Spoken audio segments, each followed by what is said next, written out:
नमस्कार, मैं Sumant. Welcome to prep IAS. हम डिस्कस करेंगे दो बेहतरीन क्वेश्चंस आज के लिए। पहला क्वेश्चन हमारा है जो लोअर जुडिशरी है उसके बारे में।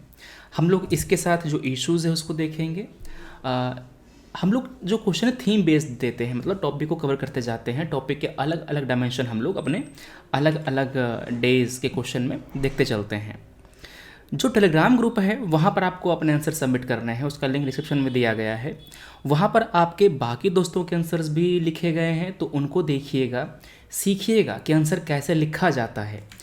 हम लोग सेंटेंस फॉर्मेशन, कैसे डायग्राम बनाते हैं, क्या क्या पॉइंट लिखने हैं उसमें, आंसर का स्ट्रक्चर, सब कुछ देखकर समझ कर ही सीखते हैं।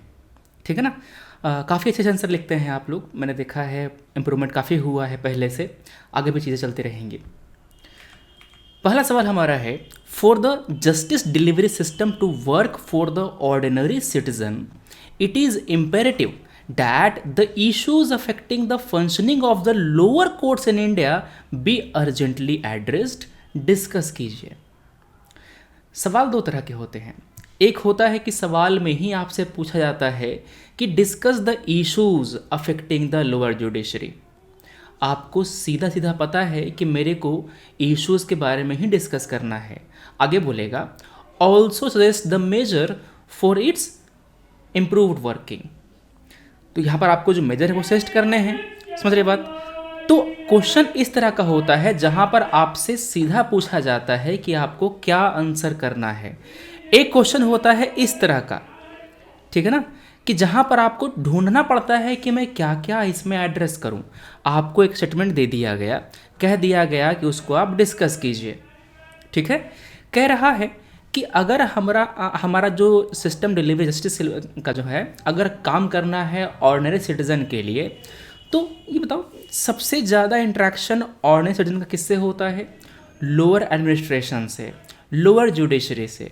जो लोअर कोर्ट हैं इनके पास सिटीजन ज़्यादा जाते हैं, इससे फिल्टर होकर केसेज ऊपर जाता है, डिस्ट्रिक्ट में, फिर हाई कोर्ट में, फिर आपके सुप्रीम कोर्ट में। तो सबसे ज़्यादा इंट्रैक्शन किससे होता है? लोअर कोर्ट से। अब ये कई सारे इश्यूज झेल रहा है, इसी कारण से जो डिलेज हैं वो देखने को मिल रहे हैं।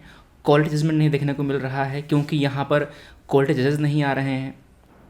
तो जो पहले इश्यूज हैं वो बता देंगे, इसको कैसे सॉल्व करेंगे वो बता देंगे। तो हमारा जो इंट्रो होगा आंसर का, यहाँ पर क्या लिखेंगे? About lower judiciary. हो सके तो आप जो डायग्राम है ना बना दीजिए, जो आपकी हायरार्की होती है ना उसको शो करते हुए, जैसे सुप्रीम कोर्ट ऊपर होता है, इसके नीचे हाई कोर्ट होते हैं, डिस्ट्रिक्ट कोर्ट होते हैं, इस तरह से बना दीजिएगा। अब आती है बात बॉडी की। बॉडी का जो पहला पार्ट है वहां पर बताएंगे इश्यूज, ठीक है, अफेक्टिंग लोअर कोर्ट्स। दूसरा हो जाएगा मेजर्स नीडेड। मेजर्स नीडेड, जो आप मेजर लिखेंगे, जो आप रिकमेंडेशन देंगे, उसी रिकमेंडेशन का जो आखिरी लाइन है उसी को आप कंक्लूजन बना सकते हैं। ठीक है ना। तो यहाँ पर आपको मैंने स्किल सिखाया है कि इंट्रो कैसे लिखा जाता है। इंट्रो में क्या करते हैं, अगर आपको इंट्रो समझ में नहीं आ रहा है कुछ, तो बॉडी का जो पहला पॉइंट है ना उसको तुम इंट्रो में डाल दो। आपको मैंने एग्जांपल देकर समझाया था कि कैसे लिखना होता है, सब चीज़ें कैसे, ये सब चीज़ें काम करती हैं एग्जाम हॉल में, जब पास टाइम की कमी होती है, आप सोच नहीं पाते उस समय। ठीक है। तो पहले बताएंगे आप लोअर कोर्ट के बारे में। बताएंगे कि हमारे यहाँ सिस्टम जुडिशरी का इंटीग्रेटेड है, सबसे ऊपर सुप्रीम कोर्ट, फिर हाई कोर्ट, फिर डिस्ट्रिक्ट कोर्ट, उसके नीचे और लोअर कोर्ट्स। जो लॉ कमीशन रिपोर्ट है उसने ये कहा था कि हमारा जुडिशल सिस्टम टाइमली जस्टिस नहीं दे पा रहा है क्योंकि हमारे यहाँ बैकलॉग काफ़ी ज़्यादा है। फॉर एग्जांपल नेशनल जो डाटा ग्रेड है जुडिशियल का, वो कहता है कि हमारे यहाँ 2.8 करोड़ केसेस हमारे लोअर कोर्ट से आते हैं। लोअर कोर्ट में डिस्ट्रिक्ट और सबऑर्डिनेट कोर्ट दोनों आता है। ठीक है ना। जितने भी पेंडिंग केसेस हैं उसका 90% हमारे लोअर कोर्ट में ही पेंडिंग है। तो सोचो, अगर मेरे को ये बैकलॉग कम करना रहे, ख़त्म करना रहे, तो सबसे पहले रिफॉर्म कहाँ पर जरूरी है? लोअर कोर्ट में जरूरी है ना। अब आती है बात कि ये जो फंक्शनिंग है लोअर कोर्ट का, इसको इम्प्रूव कैसे किया जाए, मतलब कि इसके साथ इश्यूज़ क्या क्या हैं। इस इशू को लिखने के कई सारे तरीके हैं। या तो आप ऐसे लिख दीजिए, या तो आप हेडिंग बना के लिखिए, ठीक है ना। तो आपका जो टेक्नोलॉजी है वो आएगा, इंफ्रा है, ये मतलब टेक्नोलॉजी का अभाव है उसमें, इंफ्रास्ट्रक्चर का अभाव है वहाँ पर, फिर मैन पावर की कमी है, फिर फंडिंग का इशू है।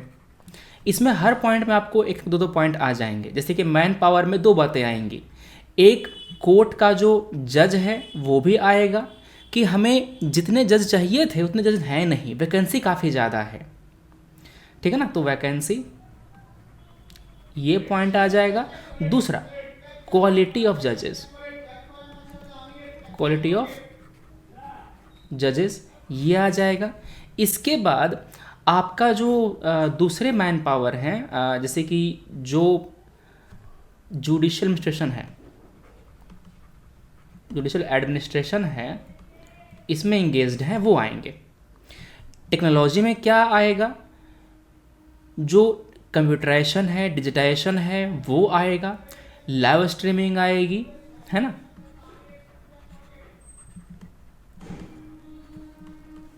कंप्यूटराइजेशन है, डिजिटाइजेशन है, ये आएगा। Lack of live streaming of proceedings, ठीक है।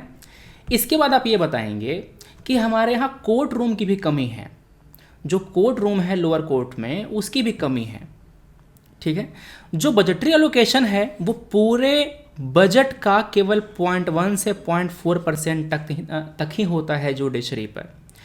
जो लोअर जुडिशरी है यहाँ पर जज की क्वालिटी उतनी अच्छी नहीं है, क्योंकि ऑल इंडिया लेवल पर एग्ज़ाम नहीं होता। इसीलिए कहा क्या जा रहा है, ऑल इंडिया जुडिशल सर्विसेज है ना, इसको बनाइए, ऑल इंडिया लेवल पर एग्ज़ाम लीजिए यूपीएससी की तरह से, और उसको जैसे कैसे आईएएस को अपॉइंट करते हैं अलग अलग राज्य में, वैसे ही जो कोर्ट जो आपके जजेस हैं उसको भी अपॉइंट किया जाए अलग अलग राज्य के अलग अलग डिस्ट्रिक्ट में, ठीक है। उनका भी एक कार्डर बना दिया जाए, समझ गए। तो ये बहुत ज़रूरी है। इससे होगा क्या कि ऑल इंडिया लेवल पर बहुत ही जो बेहतरीन टैलेंट हैं वो आएंगे, हमारे लोअर कोर्ट में जाएंगे, और जज का जो टैलेंट है, जज का जो स्किल है, उस पर भी डिपेंड करता है क्वालिटी ऑफ जजमेंट, उस पर ही डिपेंड करता है क्वालिटी ऑफ जजमेंट, कि कैसे जजमेंट देता है वो। अगर जज अच्छे दिमाग का है, बढ़िया सोचता है, स्किल है उसके पास, सब कुछ समझता है, जानता है, तो अच्छा जजमेंट दे पाता है, वरना फिर वैसे ही उल्टा पल्टा जजमेंट देता है कि ये नहीं वो नहीं, सब चीज़ें, ठीक है ना। तो ये सब बातें हो गई। अब एक और इशू है, हमारे लॉज, जो स्टेट लॉज हमारे हैं वो बहुत ही पुराने हैं, अपडेटेड नहीं हैं, वेग हैं काफ़ी सारे लॉ। तो जो लॉ ओल्ड हैं, आर्काइक हैं, उनको विड्रॉ कर लिया जाए। जो लॉ कन्फ्लिक्टिंग है उसमें कन्फ्लिक्ट ख़त्म किया जाए। जहाँ पर वेगनेस है वहाँ पर उसको प्रिसीजन दिया जाए, ताकि उसका मल्टीपल इंटरप्रिटेशन ना निकले। इससे होता क्या है, कन्फ्यूजन बढ़ता है, कोर्ट केसेस ज़्यादा आते हैं, लॉयर तारीख पे तारीख मांगते रहते हैं, उस पर भी डिले होता है ज़्यादा, ठीक है। जैसे कि स्टे ऑर्डर लगता है काफ़ी ज़्यादा, 46% ऑफ केसेस में पेंडेंसी के कारण स्टे ऑर्डर ही है, क्लियर है। तो आप इन पॉइंट्स को, मैंने यहाँ पर केवल 5 पॉइंट मेंशन किया है, आप आराम से 10 पॉइंट तक लिख सकते हैं। इसमें डिपेंड करता है कि मार्क्स कितना एलोकेट किया गया है। अगर केवल 10 मार्क्स का है तो आपको 6 पॉइंट लिखना है पर हेडिंग में, 6 पॉइंट इश्यूज़ पे लिखेंगे, 6 पॉइंट आप मेजर पे देंगे, ठीक है। 6 पॉइंट यहाँ पे, 6 पॉइंट यहाँ पे, इतना तो कम से कम, ये मैं कम से कम कह रहा, 6 पॉइंट कम से कम देना है। 12 पॉइंट लिखेंगे तो आपको 6 नंबर मिलेगा करीब, वहाँ पे 6 नंबर बहुत अच्छा होता है 10 नंबर के मार्क्स में। 10 मार्क्स के क्वेश्चन में 6 नंबर बहुत ज़्यादा अच्छा होता है, समझ गए बात। तो उतना अचीव कर लो तो ठीक है, 100 पार कर जाएगा आपका मार्क्स पेपर में, एक पेपर में। अब आती है बात कि क्या मेजर आप लेंगे। देखो, जैसा कि हमने डिस्कस किया यहाँ पर लोअर कोर्ट के बारे में, वैसे ही आप जो अपर जुडिशरी है, हायर जुडिशरी है, हायर जुडिशरी में 2 आता है, high court and supreme court. इनके साथ क्या इश्यूज़ है वो भी लिख लेना, नोट बना लेना। इस तरह से बनाना। क्या क्या रेमेडीज़ लिए जा सकते हैं इसका मैंने आपको नोट दे दिया है कि जो वैकेंट पोस्ट हैं इसको फिल कीजिए, ऑल इंडिया जो सर्विसेज हैं इसको लेकर के आइए, मोर प्रोडक्टिव लेवल पे बनाइए, एनजेसी एपेक्स लेवल पर कम से कम 50 जजेस हों हर मिलियन, मतलब कि हर 10 लाख पॉपुलेशन पर 50 जज तो होने ही चाहिए। हमारे यहाँ 10 से 16 के बीच का जो नंबर है वो है 10 लाख लोगों पर। ई कोर्ट्स, ई सम्मन, ई फाइलिंग, ये सुविधाएं होनी चाहिए, ठीक है ना। ये किसने दिया था सजेशन? ये दिया था नीति आयोग ने अपने 75 ईयर के स्ट्रैटेजिक एजेंडा में। तो नीति आयोग की बातें, लॉ कमीशन की बातें, इन सब को लेकर के आपको अपना जो रिकमेंडेशन है, रेमेडीज, सॉल्यूशन, मेजर्स हैं वो आपको लिखने हैं। लॉज को सिंप्लीफाई कीजिए, उसको वेगनेस हटाइए, स्पेशल ट्रायल कोर्ट बनाया जाए, जो एडीआर है, अल्टरनेट डिस्प्यूट रेजोल्यूशन मैकेनिज्म है, इसको पॉपुलराइज किया जाए ताकि लोग कंसिलिएशन, आर्बिट्रेशन इसकी तरफ जाएं, लोक अदालत की तरफ जाएं, ग्राम न्यायालय की तरफ जाएं, ताकि जो हमारे फॉर्मल जुडिशरी सिस्टम है उस पर लोड कम हो पाए, ठीक है। सभी डिपार्टमेंट में एक्टिव केस मैनेजमेंट के लिए, मॉनिटरिंग के लिए नोडल ऑफिसर अपॉइंट किए जाएं। एक जो प्लिया बार्गेन है इसको एक नॉर्म बना दिया जाए, मतलब कि अगर कोई दोषी अपना दोष मान लेता है तो उसकी सज़ा कम कर दी जाए। ध्यान सुनना, मान लो कि तेरे पर एलिगेशन लगाया गया, तुमने अपना जो गलती है मान लिया, तो आपकी जो सज़ा है ना वो कम कर दी जाएगी। अगर तुम नहीं मानते हो अपना गलती और तुमको गलत प्रूफ किया जाता है तो सज़ा अगर 10 साल है तो सज़ा आपको केवल 7 साल दिया जाएगा अगर आपने अपनी गलती खुद से मान ली तो। अगर गलती खुद से मानते हो तो दिखता है कि हाँ तुम उसके लिए रिग्रेटफुल हो। दूसरी बात, कोर्ट का टाइम बचता है, इफ़र्ट बचता है सिस्टम का तुमको दोषी प्रूफ करने में, तो वर्थ इट है इतना, ठीक है। सबसे मेन चीज़ है कि आप में रिफॉर्म लेने का क्षमता है क्या। अगर आपने गलती मान रहे हैं मतलब yes you are intending to reform yourself. दूसरा है जो एडजर्नमेंट है वो कम किया जाए, समर वेकेशन कम किया जाए कोर्ट मतलब जज साहब का। इसके साथ साथ कोर्ट प्रोसीडिंग का जो ऑडियो वीडियो रिकॉर्डिंग है वो रिलीज़ किया जाए। तो यहाँ पर जो लॉ कमीशन की बातें हैं वो भी मैंने दी हैं आपको, जो नीति आयोग के सेशंस हैं वो भी मैंने दिए हैं आपको पूरा मतलब कंपाइल करके। ये मेरा नोट्स है उसका आपको स्क्रीनशॉट दिया है मैंने। तो इस तरह से हाँ नोट्स कैसे बनाना है ये सीख लो, कंटेंट क्या लिखना है आंसर में ये सीख लो। तो जो मेजर वाला पार्ट है वहाँ पर बता सकते हैं कि पहला, बजट तो बढ़ाओ ही बढ़ाओ, इसके साथ साथ टेक्नोलॉजी का इस्तेमाल करो, मॉडर्नाइज करो, केस मैनेजमेंट सिस्टम को इंस्टॉल करो अपने पास ताकि केस को मैनेज कर मतलब इफेक्टिवली मैनेज कर पाएँ, फाइल को मैनेज कर पाएँ, ज़्यादा समय न लगे हार्ड फाइल को इधर उधर मूव करने में अगर फाइल डिजिटल हो तो। इसके साथ साथ जो ट्रैफिक वायलेशन, चेक बाउंस वगैरह का जो टुच्चे केसेस होते हैं ना, उसको तुम मॉर्निंग या फिर इवनिंग कोर्ट में सुन लिया करो, रेगुलर जो प्रोसीडिंग है उसमें मेन केसेस सुनो, इस तरह से, ठीक है। तो ये बातें हो गई, बढ़िया। आखिरी पॉइंट को आप बना सकते हैं कंक्लूजन ऐसे, जैसे कि मैंने कहा क्या कि यहाँ पर पॉइंट नंबर 1 2 3 4 5, जो मेरा छठा पॉइंट है उसको मैंने नीचे लिख दिया बिना पॉइंट में लिखे। There is a need to build the capacity of जजेस in the lower court by creating AIJs and interesting trust and enhancing trust in judiciary. हो गया बात।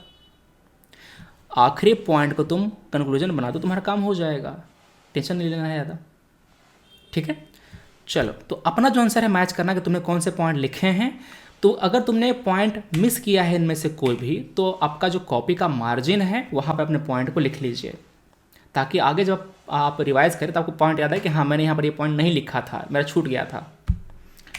अगला सवाल है, बहुत ही बेसिक क्वेश्चन है ये वाला, ये उनके लिए जिन्होंने अपने आंसर राइटिंग में शुरू ही करी है। Mention the reason behind framers of the constitution adopting the federal system in India. आखिर क्या कारण है कि भारत में फेडरल सिस्टम को इंट्रोड्यूस किया गया, अडॉप्ट किया गया। Mention the key federal feature of the constitution. इस क्वेश्चन के 3 पार्ट हैं। क्यों सर, गोला तो 2 ही मारा है। पहला पार्ट है कि आप डिफाइन करेंगे what do you mean by federal system, फिर आप रीज़न बताएंगे, उसके बाद हम फेडरल फीचर्स बताएंगे, ठीक है। फेडरल सिस्टम का डेफिनेशन एक लाइन में दे दीजिए। अच्छा, मैं आपको अंतर बताता हूँ। बहुत लोग कंफ्यूज होते हैं फेडरल सिस्टम में और डिवीजन ऑफ पावर में। अगर हम लोग फेडरल सिस्टम अडॉप्ट कर रहे हैं means we are devolving the authority to lower level. Central level के साथ साथ हम लोग स्टेट लेवल भी क्रिएट कर रहे हैं, तो पावर यहाँ पर डिवल्यूट किया जाता है, नीचे की ओर दिया जाता है। स्टेट लेवल के नीचे हमारे यहाँ पंचायती राज इंस्टीट्यूशन भी हैं। तो ये हमारा हो गया फेडरल सिस्टम। मगर अगर पावर को आप एक ही लेवल पर डिवाइड करते हैं तो उसको हम कहते हैं division of power. For example, central level पर अगर हम पावर को डिवाइड करते हैं एग्जीक्यूटिव के बीच में, लेजिस्लेचर के बीच में और जुडिशरी के बीच में, तो इसको हम कहते हैं डिवीजन ऑफ पावर।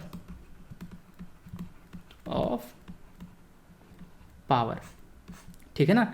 मगर अगर हम पावर को डिवाइड करते हैं ऊपर और नीचे at various level of the government create करके, तो उसको हम कहते हैं क्या? Federal system.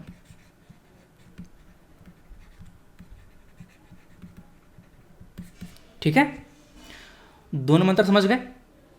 चलो अब आते हैं बात आपके आंसर के स्ट्रक्चर की। आप क्या लिखेंगे ये देखो। सबसे पहले you will define federal system. यहां पर फीचर मत लिखने लग जाना, फीचर क्योंकि हम आगे लिखेंगे। अब बॉडी का जो पहला पार्ट है ना, वहां पर लिखना रीजन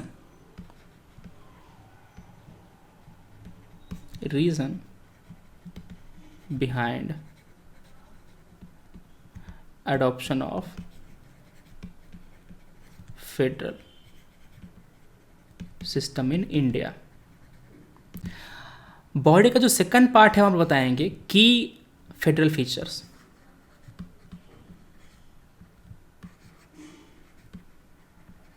फेडरल फीचर्स के बारे में बता देंगे, आखिर में हम कंक्लूड कर देंगे।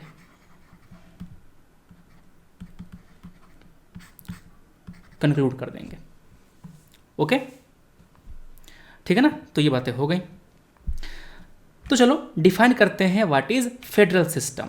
यहां पर पावर को डिवाइड किया जाता है अलग अलग लेवल ऑफ गवर्नमेंट के बीच में। सेंट्रल गवर्नमेंट को पावर देंगे, जो स्टेट गवर्नमेंट है उसको पावर देंगे। हमारे यहाँ 7th शेड्यूल बनाया गया है। 7th शेड्यूल में 3 लिस्ट हैं, सेंट्रल लिस्ट, स्टेट लिस्ट और कंकरेंट लिस्ट।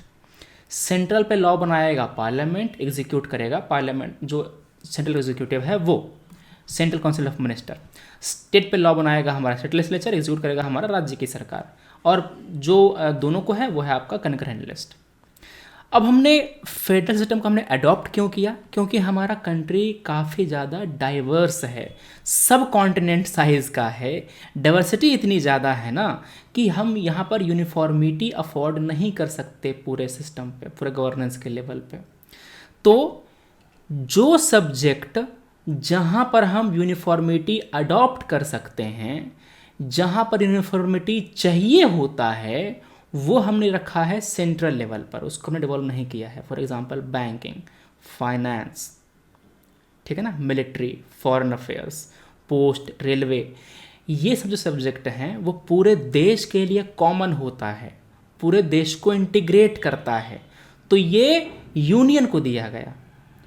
कुछ ऐसे सब्जेक्ट होते हैं जो अलग अलग राज्य में अलग अलग होता है, वो वैरी करता है कल्चर के हिसाब से। जैसे कि मैरिज का सिस्टम अलग अलग राज्य में अलग अलग, बंगाली लोग के शादी करने का तरीका अलग है, बिहारियों का अलग है, पंजाबियों का, महाराष्ट्र का अलग है, केसेस भी अलग अलग आते हैं उसमें। तो डाइवोर्स वगैरह केसेस हैं, सब चीज़ें अलग अलग राज्य के लिए अलग अलग किया गया है। तो जहाँ पर डाइवर्सिटी चाहिए होती है, जहाँ पर कस्टमाइजेशन चाहिए होता है, वो हम दे देते हैं राज्य को, स्टेट को। कई बार लोग इस तरह के सिंपल क्वेश्चन भी गलत करके आते हैं, वो स्ट्रक्चर ही गलत बना देते हैं अपने आंसर का, ज़्यादा तेजपने करने के चक्कर में। ठीक है, तो ये बातें हो गई। आगे लिखेंगे कि जो प्रिंसलेस स्टेट थे उसको इंटीग्रेट करना था, तो हमें एक स्ट्रॉन्ग सेंटर चाहिए था, तो हमने सेंटर को थोड़ा सा ज़्यादा पावर दिया है। सिस्टम हमारा फेडरल ही है। अब आती है बात कि फेडरल फीचर कौन कौन से हैं हमारे पास। पहला है डिवीजन ऑफ पावर। हमने पावर डिवॉल्व तो किया है सेंटर और स्टेट के बीच में और पंचायती राज के बीच में, हमने पावर को डिवाइड भी किया है। हमने किया क्या कि पावर को 7 शेड्यूल के अंतर्गत हमने डिवाइड किया। नीचे लेवल पर हमने सेपरेशन ऑफ पावर, देखो ये अलग है, डिवीजन ऑफ पावर अलग है, सेपरेशन ऑफ पावर अलग है। इसमें आता है जुडिशरी, एग्जीक्यूटिव और जो लेजिस्लेचर है उसके बीच में मतलब आपका separation of power. We do not follow water tight compartmentalisation. हमारे यहाँ जुडिशरी कंट्रोल करता है एग्जीक्यूटिव को भी, लेजिस्लेचर को भी। कैसे?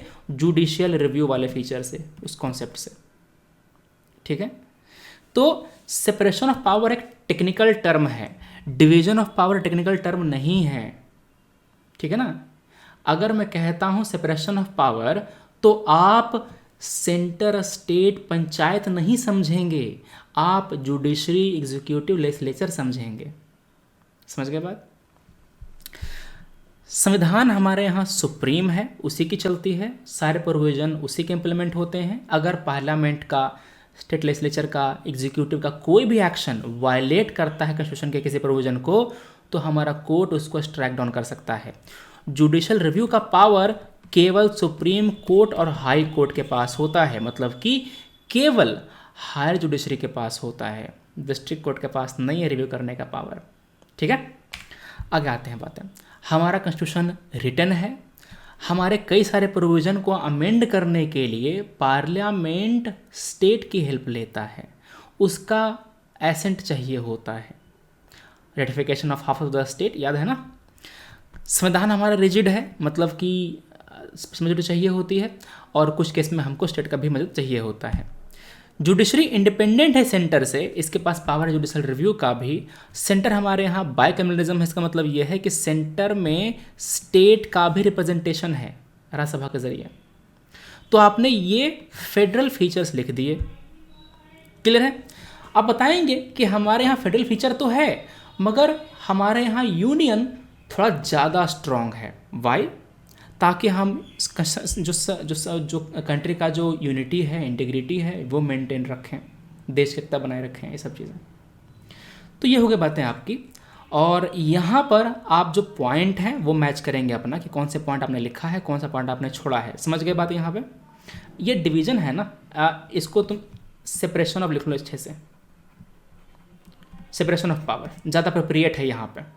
डिवीजन हो गया ये वाला फेडरल सिस्टम वाला, इसको कह सकते हैं कि पावर को डिवाइड किया गया है अलग अलग लेवल पे। सेपरेशन ऑफ पावर यहाँ पर ज़्यादा अप्रोप्रिएट टर्म है। समझ गए? ठीक है, चलो तो पॉइंट मैच कर लेना, अपना से रिव्यू कर लेना। चलो मिलते हैं हम लोग कल अपने अगले वीडियो में। Thanks for watching, take care, जय हिंद।